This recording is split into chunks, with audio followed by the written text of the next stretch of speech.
चला तर मंडळी आज पावसाळा विशेष जेवणामध्ये गरमागरम फक्कड झटपट तयार होणारा बेत करूया। 1 कप बासमती तांदूळ, पाव कप तुरीची डाळ स्वच्छ धुवून 10-15 मिनिटं पाण्यात भिजवायचे। कुकरमध्ये तेल गरम केले, हिंग, खडे मसाले आणि जिरे घालायचे। 2 चिरलेले कांदे, ठेचलेला लसूण लालसर होईपर्यंत परतायचं। नंतर चिरलेला बटाटा, टोमॅटो, फ्रोझन मटार, हळद, लाल तिखट, कांदा लसूण मसाला 2-3 मिनिटं परतून घ्यायचं।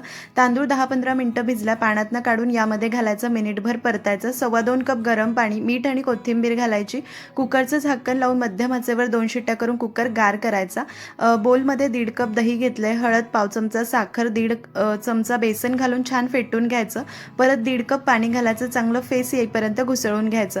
कढीला फोडणी करण्यासाठी तेल किंवा तूप गरम करायचं। जिरे, मोहरी, चिरलेली मिरची, ठेचलेला लसूण, कढीपत्ता, चुरचुरीत फोडणी तयार करायची।